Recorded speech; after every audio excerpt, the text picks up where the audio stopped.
Tu dinero en acción, episodio 31.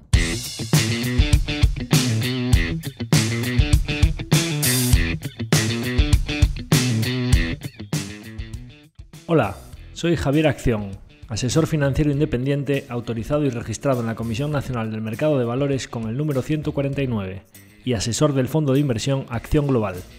Te doy la bienvenida a Tu dinero en acción, tu podcast de inversión, donde hablaremos de manera sencilla y cercana de conceptos, métodos y alternativas para rentabilizar tus ahorros. Si te planteas sacarle partido a tus ahorros o quieres descubrir qué opciones te interesan más, te invito a quedarte para aprender sobre finanzas con un lenguaje directo y sin tecnicismos.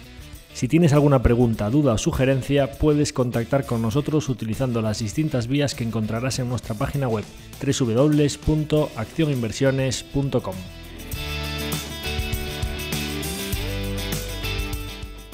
El contenido de este podcast es divulgativo. Las opiniones aquí expuestas son meramente informativas y en ningún caso suponen una recomendación de inversión. Si buscas asesoramiento financiero, debes dirigirte a cualquiera de los asesores autorizados y registrados en la Comisión Nacional del Mercado de Valores. En el episodio de hoy, ya que hemos hecho una presentación de la temporada y hemos hablado de situación de mercado, y posteriormente hemos hecho un consultorio o hemos hablado de la encuesta o hemos dado voz a la audiencia para resolver numerosas preguntas que teníamos ahí pendientes de resolveros o temas de los que me habíais invitado a hablar, pues para ir dando un poquito de cal y un poquito de arena, como siempre, de todos los temas que sé que interesan, hoy volvemos con uno de los capítulos de formato divulgativo o uno de esos capítulos más de corte teórico, de explicar términos y demás, que creo que son bastante interesantes para un porcentaje de la audiencia, ¿no? Como quedó patente en aquella encuesta que hicimos y que comentamos anteriormente. Entonces hoy vamos a hablar de fondos de inversión. Tengo condensadas unas cuantas ideas de todas las veces que diferentes personas me han ido preguntando sobre fondos de inversión. Oye, ¿qué es esto de un fondo? Oye, ¿qué es esto de las participaciones, del valor liquidativo? ¿Es arriesgado invertir en fondos de inversión? Todo el mundo ha tenido alguna mala experiencia con fondos de inversión y realmente hay gente, algunos inversores particulares o pequeños ahorradores, a lo mejor pues con menos formación financiera y que no saben de todo esto de bolsa, de renta variable o de renta fija, etcétera, y que los fondos de inversión o invertir en fondos lo consideran una filosofía de inversión que una vez le salió mal, no saben si ese fondo era arriesgado, si era conservador, si invertía en renta variable, si no, qué comisiones tenía. Saben que una vez invirtió en fondos y le fue mal y entonces en general pues meten a todos los fondos en el mismo saco como que es un tipo de inversión arriesgada invertir en fondos. Entonces, para todas esas personas, o a lo mejor para los que ya saben que hay fondos diferentes, pero que tienen algunas dudas, quién es quién en los fondos de inversión, quién es la gestora, quién es el depositario, qué papel ejerce cada uno, qué riesgo depositario, qué riesgo gestora, qué riesgo asesor, qué riesgo auditor estamos asumiendo. Oye, y si quiebra uno, si quiebra otro, pues vamos a intentar resolver todas esas preguntas. Haremos un hincapié también especial en qué tipos de fondos hay, qué es toda esta terminología, qué es un ETF, un fondo cotizado, o pues oye, qué es un fondo libre, qué es esto de los fondos UCITS, esas siglas que se habla de ellas pero que no se sabe muy bien lo que significan. Intentaremos también, por supuesto, ha quedado bastante patente en la encuesta y en los temas que siempre varios de los oyentes nos invitaban a mencionar o de los temas que queríais que tratásemos, la fiscalidad era un tema bastante recurrente sobre el cual la gente está interesada, ¿no? Y yo que dije en su momento, oye, pues en vez de hablar de fiscalidad en general, que podríamos estar capítulos y capítulos hablando de fiscalidad de las inversiones, o fiscalidad de los fondos, de los planes de pensiones, de los ETFs, fiscalidad de una acción, fiscalidad de los inmuebles, pues podríamos estar hablando de las criptos, de muchos tipos de fiscalidad de cada activo financiero, ganancias y pérdidas patrimoniales, rendimientos del capital, etcétera. Creo que lo que tiene sentido es, como vamos a ir haciendo episodios divulgativos de cada filosofía, de cada activo, de cada temática de inversión concreta, pues que en esa temática de inversión concreta también hablemos de la fiscalidad de ese producto. Creo que es algo que es interesante para los que estén interesados en invertir, en este caso pues en fondos de inversión, saber cómo van a estar tratados sus beneficios a futuros por Hacienda, ¿no? Cómo va a estar tratado si vendo un fondo, si lo reembolso, si lo traspaso, si tengo un fondo por rendimientos que me paga una especie de dividendo o una renta periódica, cómo va a estar tratada. Pues todo este tipo de cosas son las que vamos a intentar resolver hoy. Lógicamente, pues como siempre os digo, pues hay que ir la casa por los cimientos, vamos a ir siempre de menos a más. Entonces es muy posible que haya bastantes conceptos muy básicos o muy sencillos que a una parte de la audiencia pues ya le resulten aburridos o ya los tenga perfectamente dominados, pero creo que son necesarios para sentar las bases, primero para que cualquier persona tenga muchos o pocos conocimientos pueda acompañarnos a lo largo del episodio y porque, incluso para los que lo sepan, como vamos a ir construyendo de menos a más y hacia arriba, no está de más repasar esos conceptos para en base a ellos ir construyendo la casa.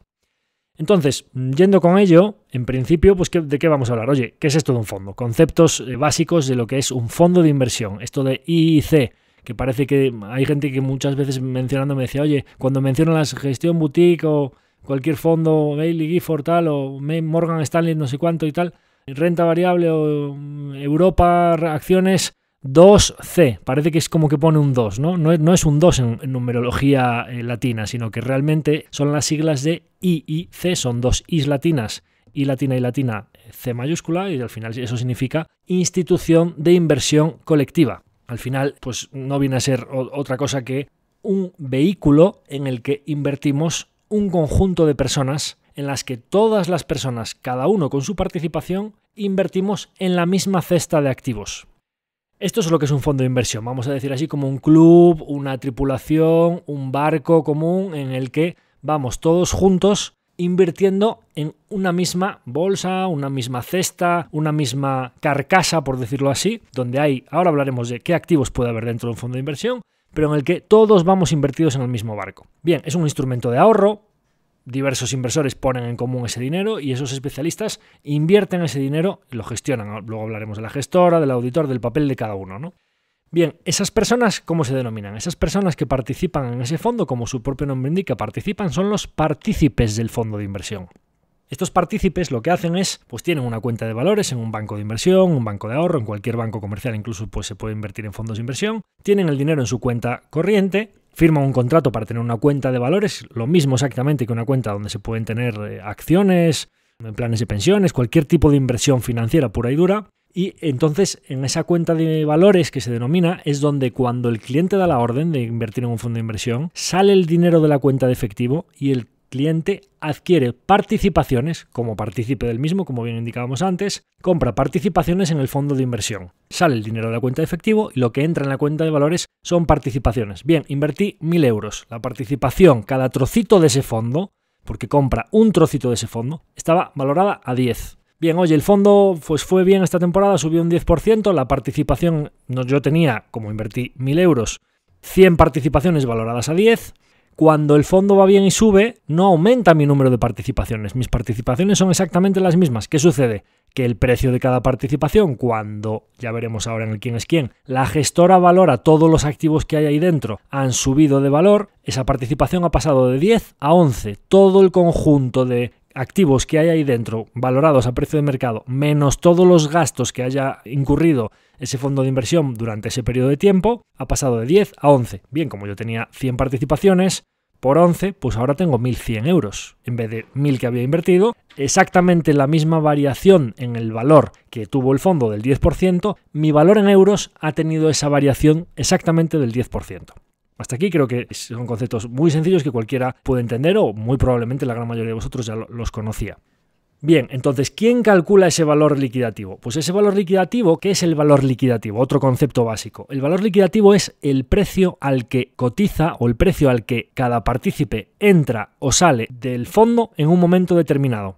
Entonces, haciendo un símil con lo que sería comprar o vender una acción, cuando das una orden de suscripción de un fondo sería como comprar una acción, pero en ese caso compras participaciones del fondo de inversión y en vez del precio de cotización de esa acción, estás suscribiendo las participaciones al valor liquidativo de la participación. Exactamente lo mismo en el proceso de reembolso. Cuando vendes una acción darías una orden de venta a mercado o limitada a un precio determinado y en un fondo darías una orden de reembolso o traspaso, ya veremos luego los traspasos directos a otros fondos sin necesidad de que pase el dinero por cuenta y en vez de al precio de una acción estarías reembolsando cada participación del fondo al valor liquidativo de ese día. ¿Y esto del valor liquidativo cómo se calcula? Bien, pues es uno de los trabajos de la sociedad gestora. Hablaremos de la gestora un poquito más adelante. La gestora se encarga de valorar diariamente, en todos los días en los que se publica valor liquidativo, que por ejemplo pues los sábados y los domingos no se publica valor liquidativo, los festivos nacionales no se publica valor liquidativo. Si más de un 10% de los activos que están dentro de la cartera del fondo ese día no cotizan, imaginaros, un fondo que invierta mucho en Estados Unidos y es festivo nacional en Estados Unidos y ese día no hay mercado, no abre el mercado de valores en Estados Unidos, pues más del 10% de la cartera del fondo no tiene precios para ese día. Pues ese día la sociedad gestora no publica valor liquidativo de ese fondo. ¿Qué sucedería? Bueno, pues simplemente las órdenes quedan pendientes para el siguiente día que se publique valor liquidativo. Pues si esto era un viernes, sábado, domingo, pues el lunes. Oye, no, pues es que eres festivo o nacional o en alguno de los países que afectan al fondo, el miércoles. Pues del martes saltarías al jueves, sería el siguiente valor liquidativo. No es como las acciones que digamos que constantemente a lo largo de la jornada hay un precio en cada momento al que se ejecuta cada operación. Y diréis, ¿y a qué hora entonces se ejecuta? Como solo hay un valor liquidativo diario, en vez de ser un gráfico lineal que se va moviendo a lo largo del día, es un único punto en cada día de los que hay valor liquidativo, entran en juego lo que serían las órdenes de corte, o las horas de corte, por decirlo así. ¿Qué son las horas de corte? Oye, si tú introduces una orden, pues oye, este fondo, por ejemplo, siempre poniendo el nuestro como ejemplo para que sepáis cómo funciona. Oye, pues este fondo tiene hora de corte 12 de la mañana. Cualquier orden de suscripción o reembolso que llegue ese mismo día, antes de las 12 de la mañana, ese día, con el valor liquidativo de hoy, día 2 de noviembre, por ejemplo, si es antes de las 12 y es un día laborable en el que se publica valor liquidativo, se comprarían X participaciones al precio que se publique ese mismo día. Si entra después de la hora de corte, pues esas participaciones ya se suscribirían o se reembolsarían al valor liquidativo del siguiente día hábil. ¿De acuerdo? Porque la gestora necesita saber, en función de cuándo le llegue cada orden, a qué valor liquidativo tiene que asignarlas cada una de ellas. ¿Y cómo se calcula el valor liquidativo? Bueno, pues el valor liquidativo no vendría a ser otra cosa que el valor neto de cada una de las participaciones que existen en un fondo de inversión. ¿Y cómo se calcula el valor neto? Valorando todos los activos que hay dentro, es decir, tantas acciones de esta compañía a tal precio que cerró esa compañía, tantas acciones de otra a tal precio que cerró. Este bono que estaba en un nominal de 100 pero está cotizando al 80%, pues este precio. Valoran todos los activos y le detraen los gastos que o ya se hayan cargado en cuenta, porque los activos, pues el cash que hay en cuentas es otro activo más y eso se suma al valor de todas las acciones. Pero si ya te han ido haciendo cargos esos días, pues por la comisión de gestión, por la auditoría, etcétera, eso va disminuyendo el cash, con lo cual todo el mundo me entiende perfectamente que una serie de acciones las sumas al cash que tienes en cuenta, si el cash se redujo durante esos días, ya suma menos. Pero ¿y qué sucede con la comisión de gestión o los gastos de depositaría o una factura de la empresa auditora? Todas esas partes hablaremos después de ellas, que lo debes porque se ha ido devengando a lo largo de los días, pero todavía no te han hecho el cargo. Porque aquí entra una cuestión muy importante en la cual diversas personas pueden preguntarse, de hecho me lo han preguntado ya en numerosas ocasiones. Oye Javier, y por ejemplo, pues un fondo que tiene una comisión del 1,5%, ¿qué día del año se cobra? ¿O cuándo se paga esa comisión? Bien, pues el devengo o el cálculo de esas comisiones se produce diariamente. El 1,5% dividido entre 365 días, cada día, si han pasado 2 o 3 días en los que no se ha publicado el valor liquidativo, el fondo debe 3 días de comisión de gestión. Con lo cual, cuando se calcula todo el valor liquidativo, no solo hay que calcular todos los activos más el cash que hay dentro del fondo, sino calcular también el valor diario de la comisión que está pendiente de pagar o de la factura de auditoría que está pendiente de pagar o de una tasa de la CNMV o de la depositaría, etcétera, todos los gastos que haya, para ya hacer un balance de debe y haber en el cual se resten esos gastos que ya están debidos pero que todavía no se han pagado con la cuenta corriente. De manera que todos los partícipes, independientemente cuando entren y cuando salgan, exactamente van a haber pagado la comisión de gestión, la auditoría y la depositaría por los días que hayan estado, ni uno más ni uno menos, con independencia de que el cargo ya se haya producido en la cuenta del fondo o no. Con lo cual, la gestora, todos estos ejercicios, las valoraciones de las acciones es muy sencillo, porque se saca un informe de Bloomberg con todos los precios de cada acción, los bonos, etcétera, y ya les da cuánto vale la cartera en bruto ese día. Tienen que devengar o calcular o netear lo que la cartera neta de todos esos gastos pendientes de pago para tener una cartera neta y luego ¿qué más hay que hacer? Ese valor neto del total de la cartera, para saber cuánto vale cada una de las participaciones, hay que dividirlo entre el número de participaciones que existen. ¿Y cuántas participaciones existen en un fondo? Depende de cuántos partícipes y cuánto dinero hayan aportado. ¿Por qué? Porque si un partícipe cuando entrase a un fondo comprase participaciones ya existentes, entra dinero en la cuenta del fondo y no aumenta el número de participaciones, os imaginaríais que habiendo un mismo número de participaciones pero más dinero dentro del fondo, eso aumentaría el valor liquidativo, es decir, estaría regalándole el dinero a otros partícipes. Me explico. Entonces, para que las entradas y salidas de dinero no afecten al número o al valor liquidativo de los otros partícipes, lo que sucede es como si se hiciese una ampliación o una reducción de capital instantánea. Es decir, cuando hay un reembolso o una suscripción, se emiten o se destruyen participaciones. De manera que, oye, somos 100 socios, ponemos 10 euros cada uno, tenemos 100 por 1000 y tenemos 1000 participaciones de 1. Bien, no se marcha nadie, ni de momento del fondo somos los mismos, pero entra un inversor nuevo y hace una ampliación de capital o introduce otros 10 euros y pasamos a ser 101 inversores de 10 euros cada uno. Oye, pues 101, habiéramos 1000, tiene que haber 1010 porque este señor ha metido 10. Bien, se le emiten nuevas participaciones de manera que los 1010 ahora hay que dividirlos entre 101 participaciones. El valor liquidativo sigue siendo exactamente el mismo que el día anterior.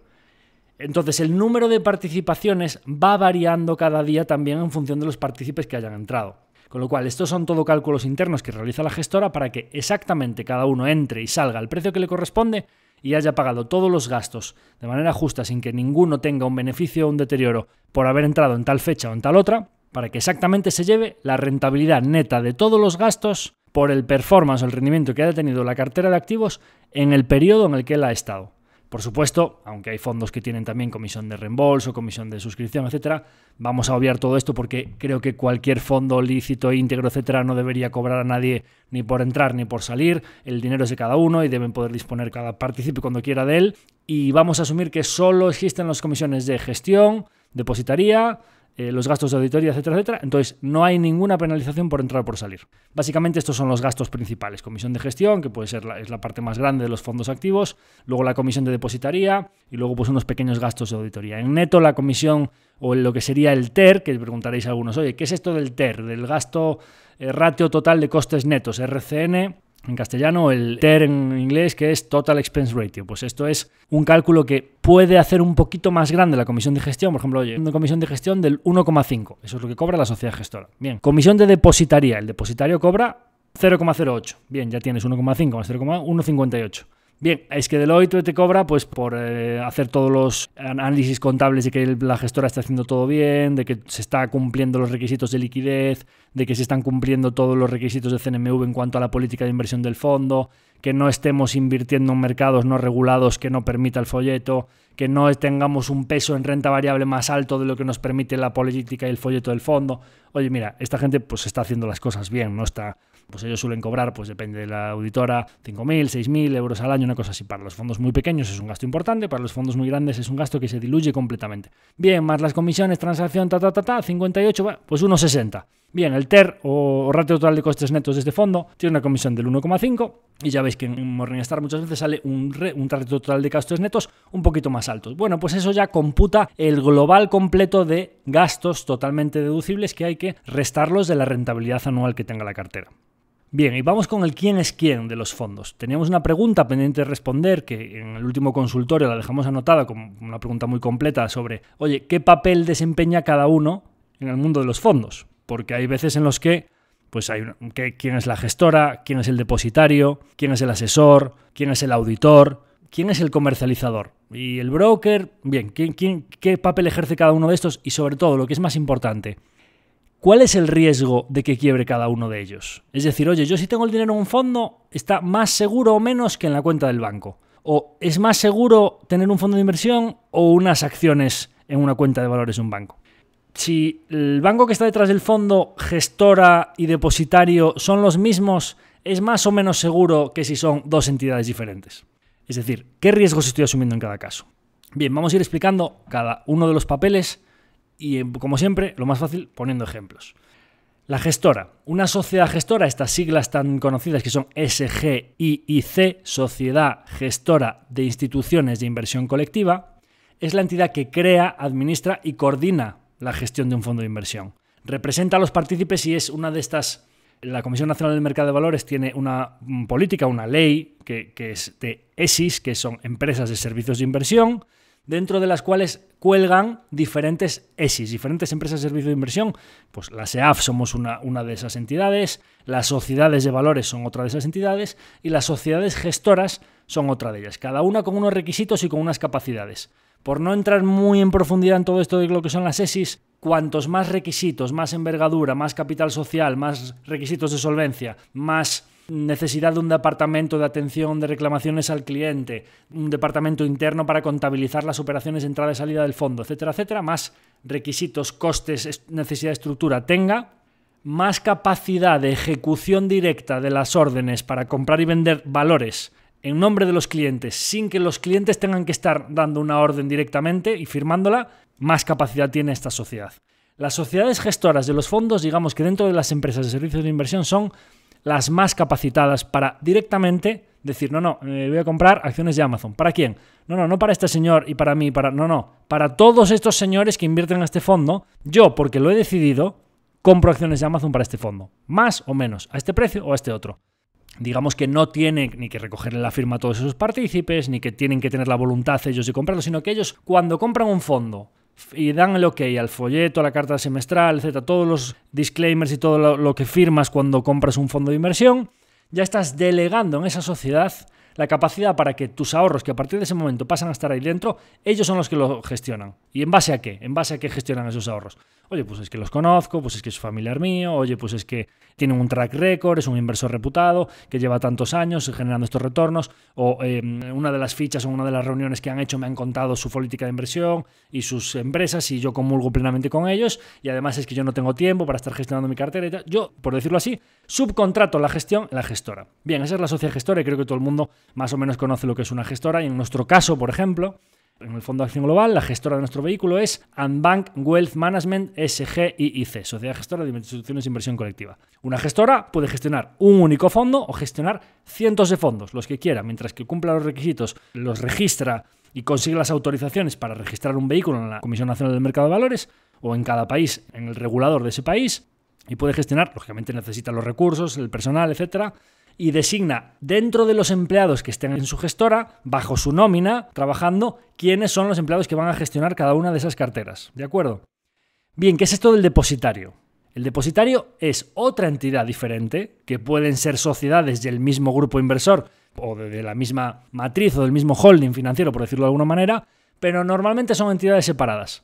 Y es una entidad que lo que se dedica es a custodiar, o por decirlo así, tener almacenados los títulos y el efectivo que el fondo de inversión tiene en su cartera. La gestora dice, compra esto, vende esto. Y cuando se compra y se vende, ¿dónde se deposita? En cuentas de valores del depositario.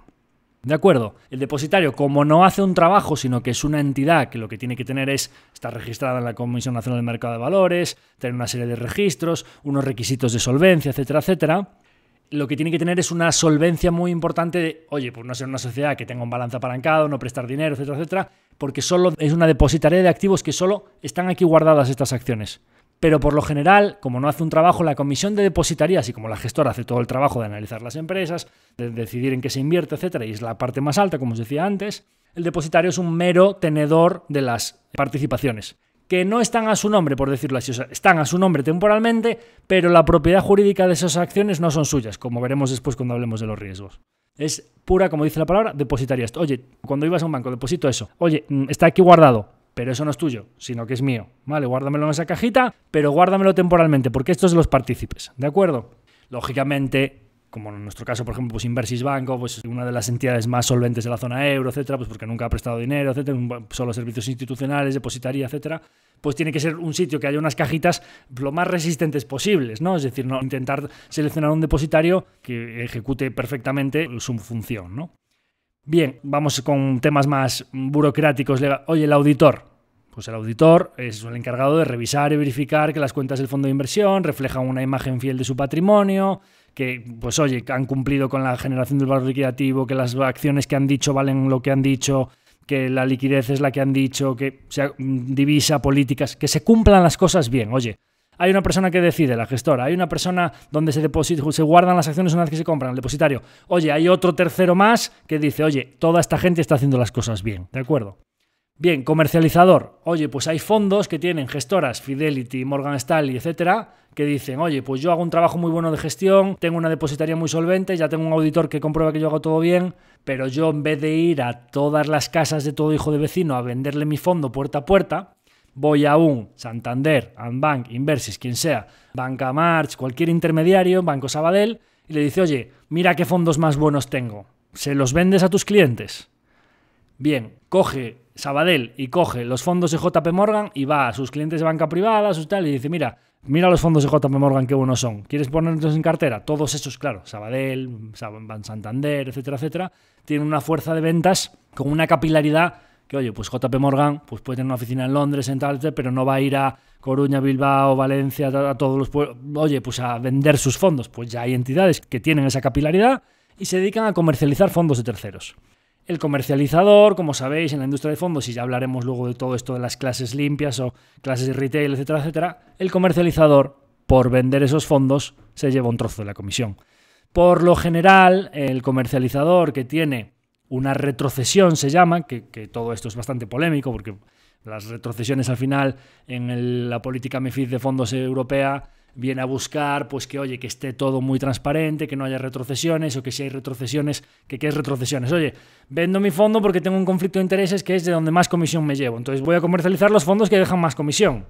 Oye, mira, si tú le estás diciendo al cliente que compre este fondo, es porque crees que es bueno, con lo cual, ¿por qué no coges un fondo que en vez de una comisión del 2%, que tú te llevas un 1%, ¿por qué no vendes mejor un fondo de clase limpia, que significa que ese 1% que tú te llevabas no exista, que solo tenga una comisión del 1% que se lleva Fidelity por gestionarlo, o Morgan Stanley o quien sea, y entonces, como solo tiene una comisión del 1%, la rentabilidad para el cliente es mayor, pero entonces tú vete y dile al cliente, mira, como yo soy muy bueno seleccionando los mejores fondos, firma conmigo un contrato de gestión discrecional de carteras, asesoramiento, etc., etc., y te voy a cargar ese otro 1% trimestralmente en tu cuenta corriente y vas a ver de manera explícita cuánto le estás pagando no al comercializador, sino al asesor. Como veis, aquí hay un conflicto de intereses directo entre las entidades financieras, los EAFIs independientes, etcétera, que lógicamente los bancos vieron que todo lo de las retrocesiones de lo que ellos vivían, cuando la gente empezó a decir, oye, yo quiero que me asesores y que te lleve,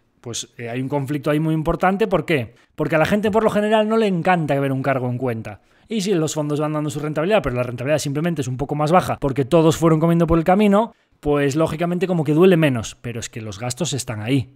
Entonces, todo esto ha venido a intentar cambiar esta industria de, no, fondos de clase limpia, y si no, se lo tienes que contar al cliente, y si no, que te paguen por fuera y tal, para al final terminar en que todo sigue de la misma manera. Básicamente, no ha conseguido calar todo esto de las clases limpias, y bueno, pues de manera más o menos explícita, el sistema financiero, los asesores, comercializadores, etcétera, prácticamente todos siguen viviendo de las retros. Las retros llamadas la parte de la comisión que las gestoras le entregan a los comercializadores. Pues esto es el comercializador. Un intermediario que vende los fondos, pero que no se dedica a nada más que a comercializarlos, no a gestionarlos. ¿De acuerdo? Brokers, oye, esto típico que se dice que es un broker, pues los brokers los puede usar un particular con un Renta 4, un Andbank o un Interactive Brokers o un DeGiro, como hemos hablado en otros programas, que se dedica a intermediar. Bien, las gestoras ¿compran ellos, van al mercado de valores y compran directamente las acciones? Las gestoras, por lo general, también tienen brokers que les proveen del servicio de intermediación. Pues en el caso de Andbank, pues tenemos a Altura, tenemos para los derivados, tenemos a JP Morgan, tenemos a Warburg, a Credit Suisse, a lo que sea. Pues oye, pues ellos hablan y dicen, oye, quiero comprar unas acciones, pues yo qué sé, de MIPS o de Instalco o de Amazon o tal. Oye, ¿quién es el que mejor me opera en el mercado americano? O ¿quién es el que, pues yo qué sé, está en pre-market, puedo conseguir bloques en no sé dónde? O puedo en una compañía poco líquida de Suecia, ¿quién es el que mejor me funciona porque levanta 40 teléfonos y me consigue las acciones? De esas cosas ya se encarga la gestora.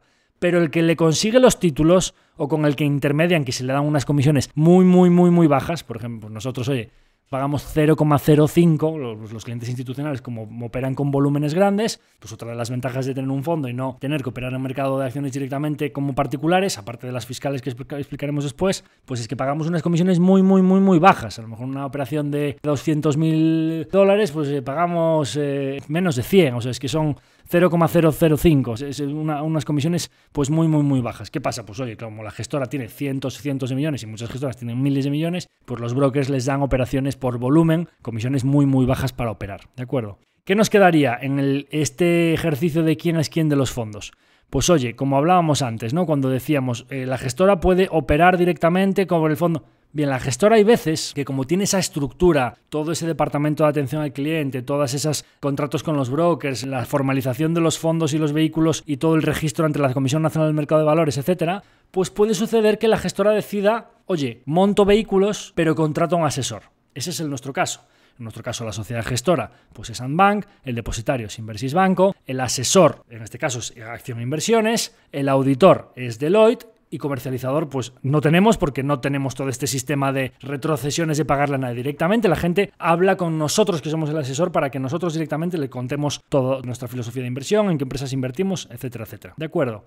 Entonces, en estos casos, por lo general, es porque, oye, pues porque hay un asesor especialista en un tipo de inversión y Andbank quiere delegar la gestión o el asesoramiento en ese. Oye, pues una EAFI o una entidad que no tiene la envergadura para montar una gestora o no tiene los activos bajo gestión para poder asumir los costes tan grandes que tiene que tener una gestora, pues oye, voy a Andbank y le digo, oye, yo tengo estos clientes, tengo estos partícipes, puedo montar un vehículo, y entonces pues es la gestora la que contrata al asesor para que sea el que decida sobre qué inversiones se hacen en el fondo. ¿De acuerdo? Y diréis, ¿y qué es esto de los fondos por compartimentos?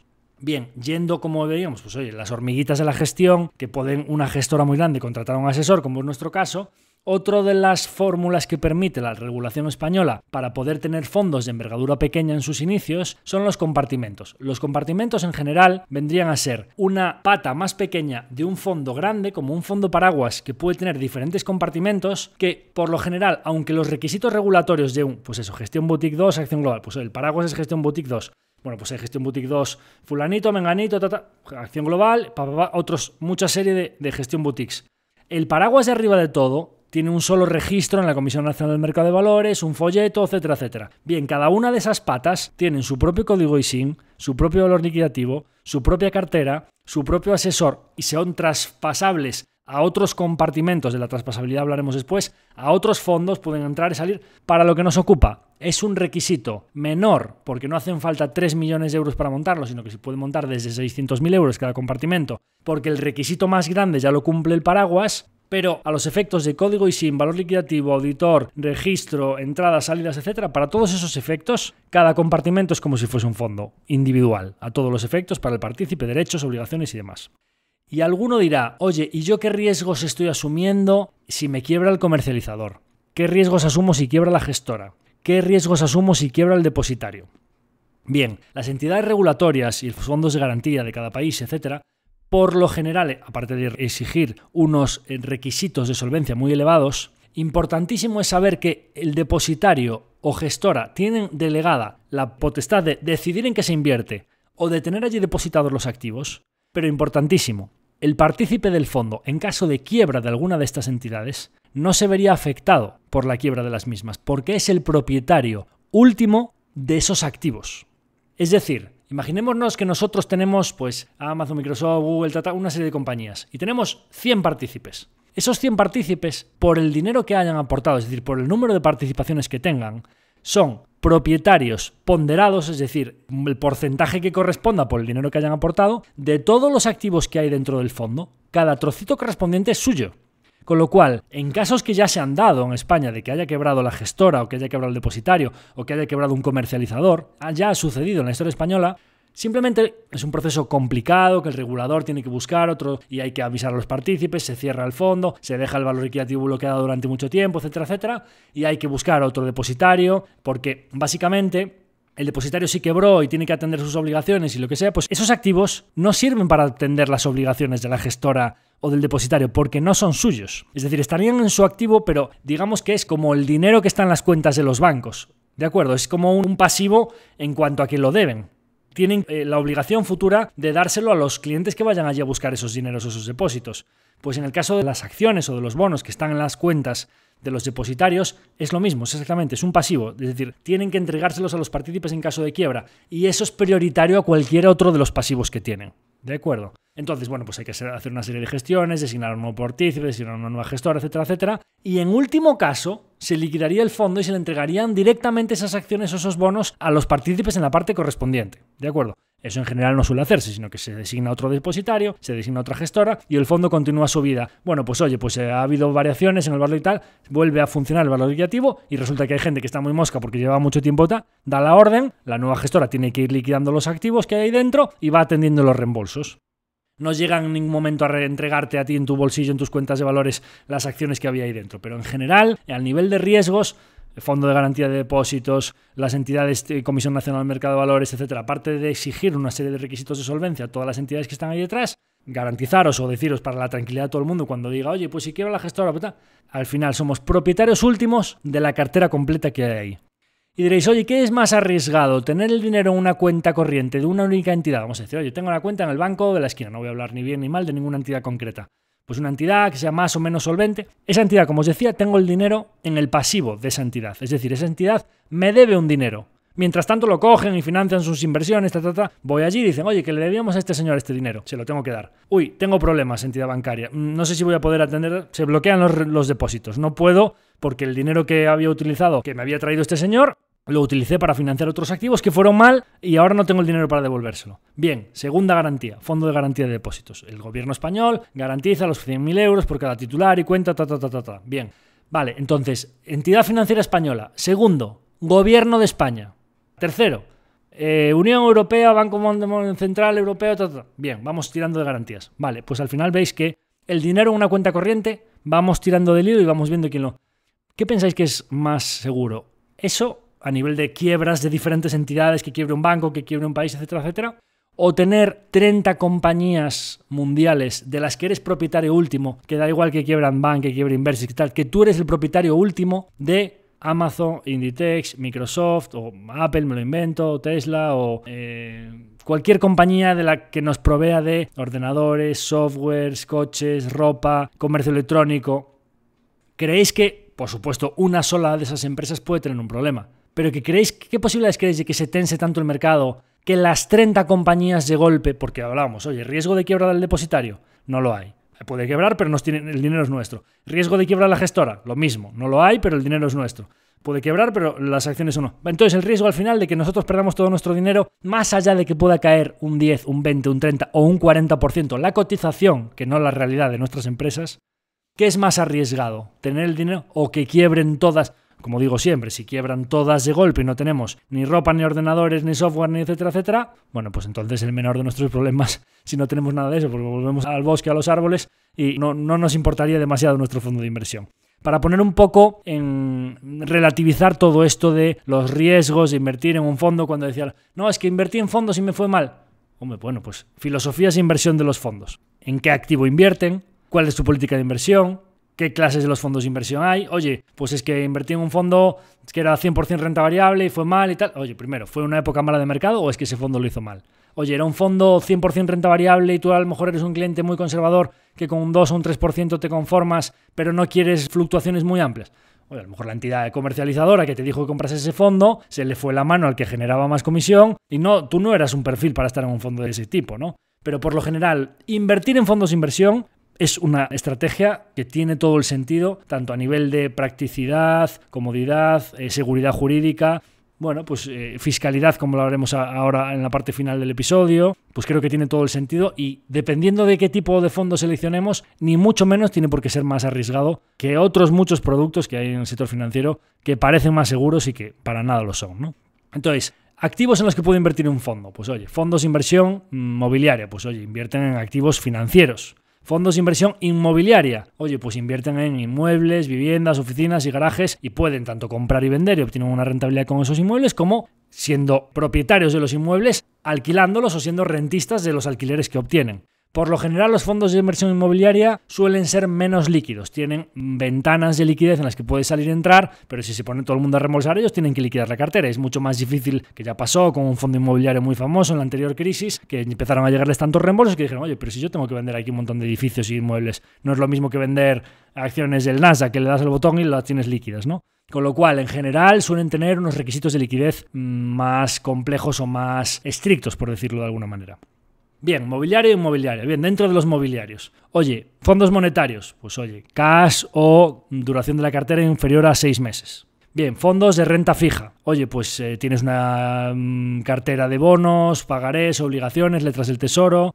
¿A qué plazo está esa cartera? ¿Es más larga o es más corta? Oye, pues los fondos de inversión de renta fija con carteras con duraciones o plazos muy largos, por lo general están más expuestos a la variación de los tipos de interés, como hablamos en el capítulo de invertir en renta fija. Pues oye, pues cuanto menos plazo, más cercano a monetario, más está, pues oye, pues más conservador será y también la rentabilidad potencial pues será más baja.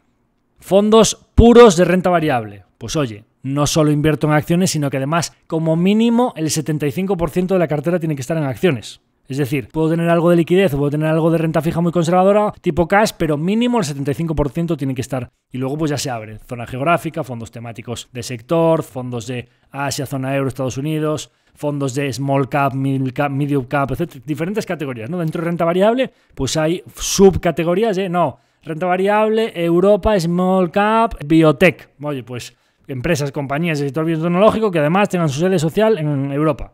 Bueno, pues todo este tipo de características. Oye, ESG, no sé cuánto y tal. Oye, pues es que no solo invierto en compañías medianas y europeas y tal y cual, sino que además que tengan en sus políticas, pues contratar un mismo número de mujeres que de hombres en el consejo de dirección, no invertir en compañías o petrolíferas o armamentísticas o de tabaco, todo, banderas ESG, pues no, es que no, además, no solo quiero empresas rentables, sino que además cumplan con temas de labores, pues sociales, medioambientales, etc. Bueno, pues también hay subcategorías de ESG, ¿no? Bien, fondos mixtos. Hemos hablado de renta fija, fondos de renta variable. Fondos mixtos. Fondos de renta fija mixta. Oye, invierto casi todo en renta fija, pero puedo tener un poquito de renta variable. Es decir, busco que una cartera muy conservadora tenga un plus de rentabilidad invirtiendo un poquito en renta variable. Vale, pues toda la cartera tiene que ser prácticamente renta fija y puedes invertir en renta variable un porcentaje inferior al 30% de la cartera. Oye, me voy al contrario. Renta variable mixta. Oye, pues es un fondo que tiene que tener en renta variable entre el 30 y el 75% del total. Es decir, oye, puedes invertir principalmente en renta variable, pero como mínimo pues tienes que tener entre un 30 y... Es decir, oye, tienes que moverte en una horquilla de manera que es un poquito más arriesgado, busca más rentabilidad que el de renta fija mixta, pero sin irnos a un fondo de renta variable puro. Y luego pues ya tendríamos otra categoría, hemos hablado de renta fija, renta variable, fondos mixtos y luego tendríamos los fondos globales. Pues que los fondos globales digamos que son como más flexibles, pues tienen un universo de activos muy amplio, sin unos porcentajes predeterminados, pueden invertir entre el 0 al 100 en renta fija, entre el 0 al 100 en renta variable, pueden invertir en divisas. Digamos que es como un fondo más abierto, digamos que dentro de la política de fondos de la Comisión Nacional del Mercado de Valores en España, digamos que es como lo más parecido a un fondo libre. Tienen requisitos de liquidez, requisitos de concentración en divisa o de requisitos de la renta fija, pues high yield o más menos high yield, etc. Tienen una serie de directrices, liquidez, no puedes invertir en activos ilíquidos, el requisito de concentración de 5, 10, 40, ¿qué es esto del 5, 10, 40? Oye, pues mira, no puedes invertir más del 10% en un activo en concreto, pues ese es el 10. Y las que sumen el 5 no pueden ser más del 40. Oye, 10%, no puedo tener ninguna. 9 por 4, 36. Oye, ya estás a punto. No, como metas otra de más del 5, ya te pasas del 40. Con lo cual, eso si haces 4,5, lo que ves es que realmente te da que como mínimo tienes que tener 16 o 17 compañías. Pues esos requisitos también los tienen que tener tanto los globales como los mixtos, como, oye, pues unos requisitos de manera que no hagas barbaridades, no te concentres demasiado, que están bien. Hay gente, pues gestores que protestan porque dicen, oye, es que no puedo concentrar demasiado la cartera, oye, pues es que no puedo el apalancamiento, oye, es que los derivados me ponen límites. Los límites están por algo, es decir, la gestora, etcétera, pues el asesor, el auditor, el depositario, la Comisión Nacional del Mercado de Valores, etcétera, son entidades, organismos que han ido poniendo unas normas de funcionamiento para evitar que pasen cosas, o teóricamente para proteger al inversor o al partícipe de esos fondos. ¿De acuerdo? Luego, ¿qué tipología de fondos según la política de inversión? Bueno, pues básicamente tenemos dos grandes brazos o dos grandes caminos en los que está los fondos de gestión activa. Pues oye, busco obtener un retorno, la gestora o el asesor, por encima de los rendimientos de mercado, o busco una filosofía de inversión muy específica que genere un valor especial para mis partícipes y cobro una comisión, pues eso, dependiendo, los de renta fija entre el 0,60 o el 1% y los de renta variable pues entre el 1,5 y hasta el 2, 2,5, 3, hay de todo, ¿no? Bien. Pues oye, ¿cuál es la alternativa? Pues me indexo y puedes indexarte con un ETF, que son fondos cotizados, de los que hablaremos después, o directamente con un fondo pasivo. ¿Qué es un fondo pasivo? Mira, yo gestora saco un fondo que no me voy a complicar la vida a decidir qué compañías voy a comprar, sino que voy a coger la lista de un Standard & Poor's, la lista de un Nasdaq o la lista de un IBEX 35, es decir, ¿cuáles son las compañías que hay aquí? Santander, BBV, Telefónica, Repsol, Vale, pues es que ni me las voy a mirar, voy a comprar Santander, BBV, Telefónica, Oye, que en el comité del IBEX de Bolsas y Mercados Españoles dice el 31 de noviembre o 31 de octubre, cualquier día del año, que vale, su viernes en su reunión, que va a hacer, pues oye, sale Banco Santander y entra pues NBI Bearings en el IBEX 35. Me lo invento, ojalá llegue ese día. Pues oye, la compañía determinada que tiene un fondo de inversión indexado tiene que decir, oye, pues es que ese día tengo que vender Banco Santander y tengo que comprar NBI Bearings en esa misma proporción. ¿De acuerdo? Bien, ¿qué es lo que sucede? Pues lógicamente estos fondos, como dan muchísimo menos trabajo, porque básicamente tienen que seguir una plantilla Excel nada más, no tienen que analizar, las comisiones de las estrategias indexadas también son mucho más bajas, es decir, pueden hacer gestión a escala sin necesidades de equipos de análisis y básicamente pues el inversor compra un índice y la comisión por comprar ese índice pues es mucho más baja. Hablaremos, creo que la inversión indexada es suficientemente relevante y le interesa a suficiente gente y hay suficiente de lo que hablar sobre la gestión pasiva, los fondos de inversión indexados o las estrategias de gestión pasiva que dedicaremos un capítulo específico a todo ello. Entonces, lo de las clases de los fondos, diréis, oye, pues yo tengo un valor liquidativo, pero es que yo tengo la clase A, la clase C, la clase I, la clase R, ¿qué es todo esto de las clases? Bien, las clases, como su propio nombre indican, se refieren a qué tratamiento o a qué clase, por decirlo así, pertenece el partícipe. Y hay diferentes categorías. Un único fondo con una misma cartera, cuando os decía antes que calculaba el devengo, el valor liquidativo, los gastos que tenía pendientes, etc., puede abrir su cálculo en varios subcálculos, de manera que diga, mira, esta cartera que yo tenía aquí, que antes solo se calculaba un valor liquidativo, resulta que ahora voy a hacer una clase en dólares. Y entonces, para los inversores que quieran comprar mi fondo en dólares, en función de la evolución del cambio euro-dólar, el valor liquidativo en dólares va a evolucionar de una manera distinta, ¿de acuerdo? O si yo tengo compañías en el fondo en dólares americanos y decido tener una clase cubierta, la clase cubierta tiene unas coberturas que básicamente anulan el efecto del dólar y quien quiera puede comprar la clase en euros o la clase en dólar cubierto. Bueno, pues esos son diferentes valores liquidativos con diferentes códigos ISINes. Cuando cada uno compra una, va a la estrategia concreta de esa clase. Otro tipo de clases, las más típicas. No, mira, es que este fondo, si eres un inversor pequeñito y tienes menos de 5.000 euros, vas a pagar el 2%. Ahora, yo, pues como gestora, me interesa mucho que el fondo crezca entre inversores y cuanto más grande sea, más dinero me va a entrar. Oye, si inviertes entre 5.000 y 1 millón, pues en vez del 2% te va a cobrar el 1,5%. Pero si eres un inversor institucional, una gestora, un plan de pensiones, lo que sea, que de repente me vas a meter aquí varios millones, no te voy a cobrar ni el 2 ni el 1,5. Te voy a cobrar el 1 o el 0,8. Bien, a cada uno de esos, porque como va por volumen, me interesa mucho más un cliente de 5 millones que le cobro el 0,8 que un cliente de 5.000 euros aunque le cobre el 2%. ¿Correcto? Bueno, pues esos son lo que son las clases. Retail, institucional, banca privada. Las clases, que es muy clasista decirlo, pero es que es exactamente así como funciona la industria. Dependiendo de quién seas y cuánto dinero tengas y tal, pues te van a cobrar una cosa u otra. Ya vaya por delante que nosotros solo tenemos una clase. Todos somos iguales, el grande, el pequeño, etcétera, etcétera. En nuestro fondo, esto es una de las cosas que siempre he querido destruir, todo esto de las clases, etcétera. Oye, mira, ¿cuánto cuesta gestionar esto? Pues tanto. El que tiene 1 millón paga lo mismo que tiene 100.000. Esto de las clases, de que el más grande es el que menos paga y el pequeño ahorrador tiene que pagar más, estoy completamente en desacuerdo de todo esto. Entonces, oye, pues ¿quién te puede permitir acceder a una clase? Digamos, oye, en general las plataformas tienen filtros. Cuando tú vas con 5.000 euros a comprar una clase de 1 millón, ya te salta, no, esta es la clase institucional, tienes que comprarte la retail. Pero por lo general, tanto que te activen una clase en una plataforma, como que cuando des la orden te dejen entrar, sabéis perfectamente que ha habido casos en España de gente que ha lanzado fondos y ha dicho, sí, pero los que entren este mes o hasta que lleguemos a 100 millones, les vamos a cobrar tanto en la clase de empleados. Y después, de ahí en adelante, esa clase se va a cerrar. Solo los empleados de la gestora van a poder comprarla y a partir de entonces todos los demás van a entrar en otra clase diferente. O me lo invento. No, es que cuando lleves 5 años de partícipe, te cambiamos de clase y empiezas a pagar menos comisiones. Todo esto se puede hacer traspasando el tipo de participaciones que tiene cada uno de los... Y entonces pues devengas menos comisión para fomentar que la gente se quede más tiempo, para fomentar que la gente entre antes y desde el principio te apoyen y tengas una entrada fuerte de capital para montar un vehículo, etc, etc, etc, etc. Pero por lo general se trata de dar con la persona o con la tecla adecuada, primero para que te activen en una plataforma o que en una banca privada, etcétera, te den acceso a una clase determinada y después que cuando le llegue la orden a la gestora te permitan suscribirla, ¿de acuerdo? Que para lo general, pues si es un requisito mínimo de dinero, hables con quien hables, es muy complicado que te permitan saltarte un requisito de... Pero pasa muchas veces, que al final, pues no, es que este fondo tiene un requisito mínimo de 1 millón. Bueno, pues que eso se puso después y aquí hay partícipes históricos que llevaban tal y que tienen menos dinero. Es decir, tecnológicamente se puede producir el hecho de que haya un partícipe si alguien en su momento lo dejó entrar en una clase que no sea la que le corresponde. Es decir, poder se puede hacer. Lo que pasa es que hay que dar con la tecla adecuada, ¿de acuerdo? ¿Qué más tenemos? Entonces, bueno, pues oye, pues la duración de la divisa, cobertura de divisa, fondos de acumulación y distribución. Pues oye, la misma clase, pero resulta que yo cuando voy cobrando dividendos, los reparto a los accionistas.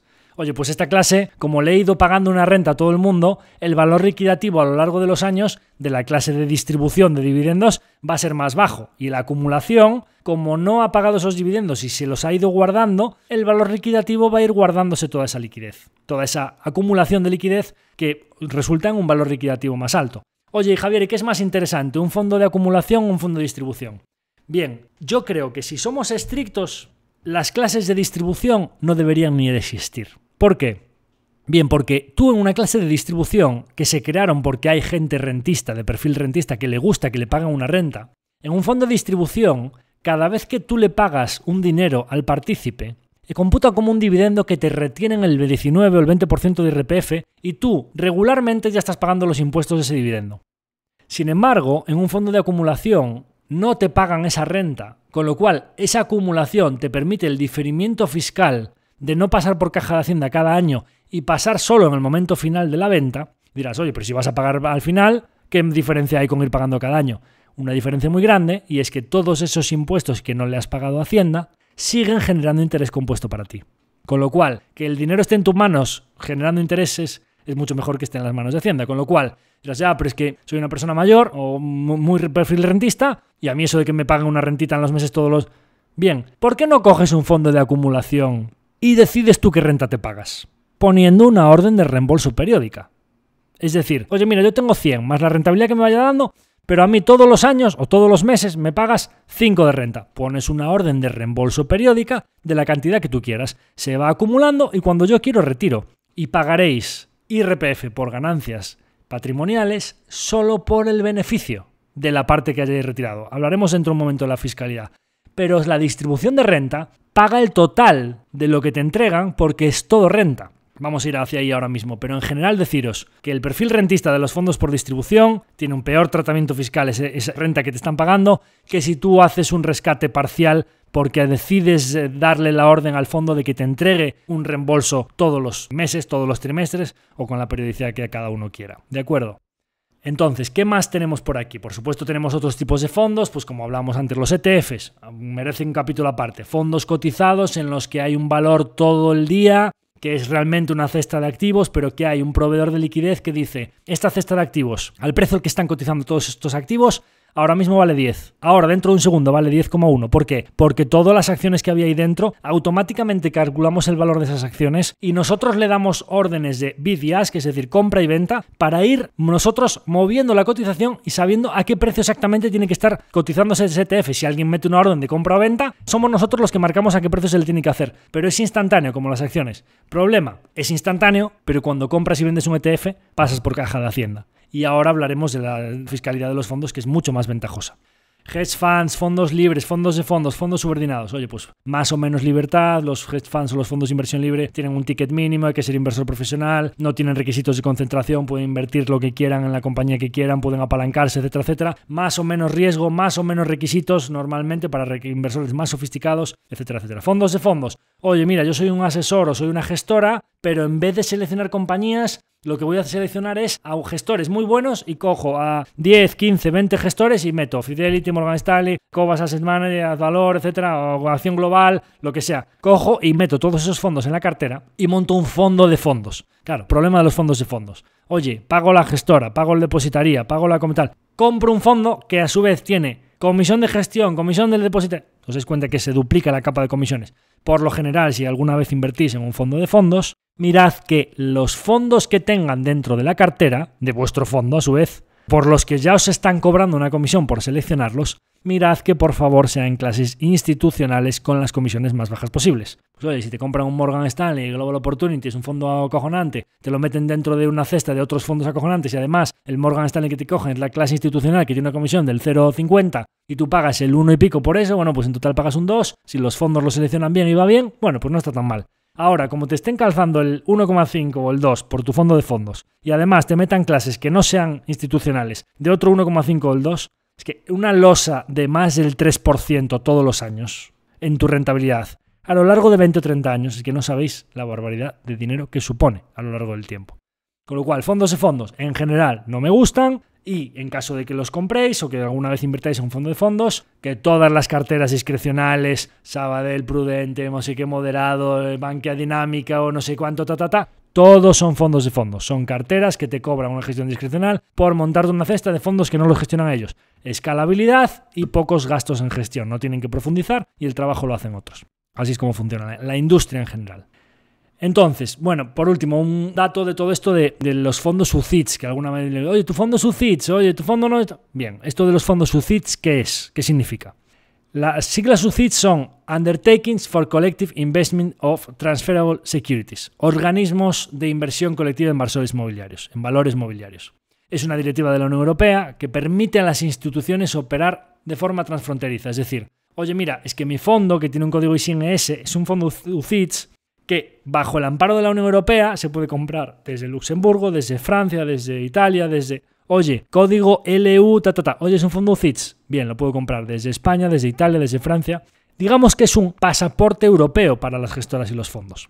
Entonces, bueno, pues oye, esto básicamente pues reduce costes, permite ampliar el mercado único, un fondo tiene como un mercado más profundo, digamos un mercado más amplio para poder comercializar una estrategia de inversión. Entonces, bueno, pues para que os hagáis una idea de lo lejos que ha llegado, o digamos así, la penetración que tiene toda esta directiva europea, la categoría de fondos UCITS en Europa es el 75% de los fondos en los que invierten los pequeños inversores. Con lo cual, aunque no es algo de lo que se habla mucho, cuando vayáis a comprar un fondo, cuando preguntéis en una entidad, etcétera, no te van a decir, oye, UCITS, no UCITS, etcétera, es algo que dentro de la industria se conoce mucho, son unas siglas que se suelen mencionar bastante y que en general es como un pasaporte europeo y que está muy generalizado, esta matrícula de fondos europeos, por decirlo así.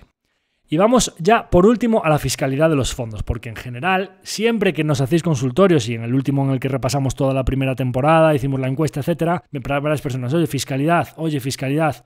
Bien, siempre que hablamos de los fondos, alguien me pregunta por la fiscalidad, y cuándo pago los impuestos, y cuándo los pago, y cuándo no. Es súper importante, y dije que, oye, cuando hable de cada categoría de activo, en vez de hablar de fiscalidad en general, lo que haré será pararme en cada capítulo, cada categoría de inversión, para hablar de la fiscalidad concreta de ese vehículo. Cuando hablemos de planes de pensiones, hablaremos de la fiscalidad de los planes de pensiones. Los ETFs, las acciones. Oye, cuando hablemos del sector inmobiliario, repasaremos la fiscalidad del sector inmobiliario. Estamos hablando de fondos de inversión. ¿Cómo funciona la fiscalidad de los fondos de inversión en España? Vamos a hacer una división en función de el tipo de titularidad de los fondos de inversión. Y vamos a abrir dos caminos, persona física o sociedad. Vamos a ir primero al que más nos suele interesar, que es por lo general una persona física o varias personas físicas en cotitularidad, padre, el madre, el hijo y la hija. La familia abre una cuenta de valores en cotitularidad a los cuatro, la mujer y el padre, el papá o el abuelo, etcétera, en cotitularidad a los dos, 50% de cada uno, cotitularidad a los cuatro, 25% cada uno, pero son todos ellos personas físicas, que todo lo que hacen bajo esa cuenta de valores es dividido en partes exactamente iguales entre el número de titulares que sean, pero todos ellos personas físicas. Las personas físicas en España se acogen a una fiscalidad que se llama diferimiento fiscal en el traspaso de los fondos de inversión. ¿Esto qué viene siendo? Bien, nosotros podemos suscribir un fondo o reembolsar un fondo y cuando nosotros compremos el fondo, vamos a ir por casos. Oye, mira, compré un fondo y salí con pérdidas. Lo reembolsé a cuenta corriente y tuve una pérdida desde el precio al que había entrado. Bien, cuando una persona física en España tiene una pérdida en un fondo de inversión, igual que si la tiene en una acción, igual que le vende un inmueble, esa pérdida es deducible fiscalmente sobre otra partida exactamente igual del mismo impuesto, es decir, sobre otra ganancia patrimonial, porque esto es una pérdida patrimonial, porque en los impuestos principalmente de IRPF, en lo que se refiere a las inversiones, tenemos rendimientos del capital, oye, un dividendo de una acción, una renta de un fondo como hablábamos antes, un alquiler de un inmueble, etcétera, etcétera, son rendimientos del capital, oye, pues un rendimiento que me genera un activo que tengo, o tenemos una ganancia o pérdida patrimonial, es decir, al vender un inmueble, al vender una acción, al vender un fondo de inversión, gané o perdí dinero sobre el patrimonio que yo había invertido ahí. Bien, pues oye, si tú tienes una pérdida, es deducible en los siguientes 4 ejercicios fiscales. Oye, es que yo vendí unas acciones de Santander o vendí un fondo en 2019 con una pérdida de 2.000 euros. Bien, en los IRPFs del 20, 21, 22 y 23, durante 4 ejercicios fiscales, todas las ganancias que computes o que declares hasta 2.000 euros estarían exentas. Es decir, oye, mira, yo vendí un fondo de inversión en el año 2022 que gané 2.000 euros. Y dirá la gente, oye, tienes que presentarlo en renta porque tuviste una pérdida anterior de 2.000, menos 2.000 más 2.000, quedaste a cero realmente. Bien, ¿cómo funciona esto? Cuando tú, declaras la pérdida y en los siguientes 4 años te lo puedes deducir, bien, ahora llega el momento. Dijimos, oye, si una persona física vende un fondo con pérdida, bien, ¿qué pasa si lo vende con ganancia? Cuando lo vende con ganancia, la gestora directamente le practica una retención fiscal a esas participaciones, de manera que si tú vendiste, tenías 10.000 euros invertidos y ganaste 2.000, esos 2.000 de pérdida tributan pues al 19%, ya no 10.000 más 2.000 de beneficio, tendrías 12.000. Ya no te ingresan los 12.000. Te ingresan 12.000, la parte de 2.000 al 20%, vamos a decir en cifras redondas es el 19 de retención, pero vamos a decir el 20. Bien. 2.000 por el 20%, 400 euros. 2.000 menos 400, 1.600 netos. Bien, no te ingresan ya 12.000, te ingresan 11.600 y esa retención fiscal ya te aparece pagada de cara a Hacienda. En los datos fiscales que el banco te proporciona cada año para que tú prepares la declaración de ese año, te aparecerá que tú vendiste un fondo con beneficio, pero que ya tienes pagado una retención de 400 euros. Esos impuestos por ese beneficio, esa ganancia patrimonial que tuviste, ya están pagados. Con lo cual, si no hubiese ningún otro impacto en tu partida de IRPF de ganancias y pérdidas patrimoniales, tú los impuestos por ese beneficio que has tenido en ese fondo ya los tienes pagados porque la gestora, ese dinero que ya no te lo entrega a ti, directamente se lo entrega a Hacienda en tu nombre. Lo mismo que sucede con las retenciones de las nóminas por IRPF, etcétera, etcétera, ¿no? Es decir, o cuando pues recibes un dividendo de una compañía, pues ya te entregan el importe neto y el banco es el que se encarga de la parte que te retienen de ese dividendo entregársela a Hacienda. ¿Por qué se practica todo esto de las retenciones? Oye, y si una persona tiene mucho beneficio en un fondo y de repente llega el momento de presentar el IRPF y dice, oye, es que, oiga, usted ha tenido este beneficio en el fondo, págueme el 20% de impuestos. Ah, no, ya no tengo el dinero, me lo gasté. Para evitar que la gente pueda gastarse ese dinero se practica esa retención fiscal sobre los beneficios y la gestora ya no te da el dinero en bruto, sino que te da ya el neto después de pagar los impuestos. Oye, que es que he tenido otras operaciones en ganancias y pérdidas patrimoniales en ese ejercicio que no me fueron tan bien. Oye, mira, es que gané este fondo, pero en ese ejercicio o en los 4 ejercicios anteriores que, como decíamos antes, tenías pendientes de deducirte, tenía esta pérdida patrimonial que me compensa. Hacienda, devuélvame esa retención que me practicó la gestora de mi fondo, porque no me correspondería haber pagado esos impuestos. Es decir, de buenas a primeras, si tienes una pérdida pendiente, si la puedes compensar en ese ejercicio, genial, si no, pendiente de compensar los 4 ejercicios siguientes. Si tienes una ganancia, te practican la retención y después, si no tienes nada más, ni en ese ejercicio ni en los anteriores, correcto haberla pagado y ya no te lo devuelven, oiga, va a rendir cuentas a Hacienda porque tengo otras operaciones deducibles en ese ejercicio, en los 4 anteriores, devuélvame parte o la totalidad de esa retención. Bien, ¿qué más operaciones puede hacer un particular en todo esto de los fondos de inversión? Lo que decía de las ventajas de los traspasos, ¿esto qué implica? Las ventajas de los traspasos, la ley para ganancias y pérdidas patrimoniales, el IRPF, para personas físicas en España, permite traspasar el dinero de un fondo a otro directamente sin que pase el dinero por la cuenta corriente del cliente y no pagas impuestos por los beneficios intermedios. Esto es una gran ventaja. ¿Por qué? Porque tu pérdida o tu ganancia en ese fondo directamente se va para el fondo siguiente y tú a lo largo de una vida inversora puedes ir cambiando de estrategia de inversión, que esto es muy importante. Cuando me preguntaban en aquel capítulo, oye, ¿cómo cubrir las carteras? Oye, esto a la gente que tiene fondos ya no le interesa. ¿Por qué? Pues porque una persona que tiene un fondo no necesita sacar una cobertura de un paraguas de un futuro, de opciones o de ponerse corto de futuros, etcétera, etcétera, porque dice, oye, fondo más agresivo, oye, creo que vienen mal dadas, fondo más conservador. Oye, pero vas a pagar impuestos si vendes tu cartera. En los fondos no sucede así si eres una persona física en España. ¿Por qué? Porque traspasas el fondo a otro, directamente se hablan entre las gestoras y el dinero al precio de salida, valor liquidativo, sale tanta cantidad de dinero, pasa directamente al valor liquidativo del fondo de entrada en tal fecha determinada y le dice una gestora a otra, oiga, que sepa que estas participaciones tienen un beneficio fiscal por esta vida que ha tenido en este fondo o por todas las anteriores en todos los traspasos que ya había tenido ese dinero, que sepas que en tu fondo va a empezar con un beneficio o con una pérdida de tanto. Y aunque en la pantalla directa donde el cliente en ese fondo ve sus beneficios solo va a ver lo que ha obtenido en ese fondo, de cara a Hacienda, que la mayoría de entidades te dan la opción de plusvalías y minusvalías fiscales, vamos a ver todo el histórico de anteriores operaciones en otros fondos que minoran o incrementan el beneficio que hemos tenido en ese fondo en sí. De manera que, oye, yo partí con una pérdida de 1.000. Oye, hasta que yo tenga 1.000 o más de beneficio en el nuevo fondo, no empiezo a pagar impuestos. Con lo cual ya no tienes que esperar 4 años para deducírtelo. Y es más, puedes continuar a lo largo de una vida de mucho más de 4 años y sigue siendo deducible hasta que recuperes. Bien, oye, mira, es que he tenido un beneficio de 10.000 y no quiero pagar el 20% de impuestos. Lo traspaso a un fondo más conservador, más agresivo, lo que sea, cambio de estrategia. Y esos beneficios de 10.000, si luego en el siguiente fondo me va mal o si sigue yendo bien, hasta que yo realice la venta final, no tengo que pagar impuestos por esa cantidad. Total, la de todos los fondos. Bien. Y dirás, lo que decía antes, oye Javier, pero si tarde o temprano los vas a tener que pagar, ¿qué diferencia hay entre pagarlos al principio o al final? Cuanto más tarde paguemos los impuestos, mejor, siempre. ¿Por qué? Porque por el camino, imaginémonos, un beneficio de 10.000. Oye, es que yo cada año, si estoy vendiendo, si vendo una compañía, etcétera, etcétera, pues 10.000 al 20% son 2.000 euros. Que ese año no tienes que pagar a Hacienda, o si reembolsas ese fondo, si lo traspasas a otro. Oye, 2.000 de este año más 2.000 del otro, vas juntando una vida inversora. Todo ese dinero que aunque lo hayas pagado al final de todo ese camino por el cual no lo has pagado, esos 2.000 más los otros 2.000 más los otros 2.000, los tienes generando interés compuesto para ti. No salen ya de tu cartera. Con lo cual, a largo plazo, hacer los cálculos de la bola de nieve que se genera cuando tienes siempre el dinero en tus manos y solo pagar los impuestos al final, con respecto a ir con la pata coja de que cada año te vayan quitando el 20% de los beneficios, y es crucial. O sea, es una diferencia enorme. Con lo cual, oye, pues otra ventaja, la de los traspasos en los fondos de inversión, que tenemos una fiscalidad muy favorable para la inversión en fondos.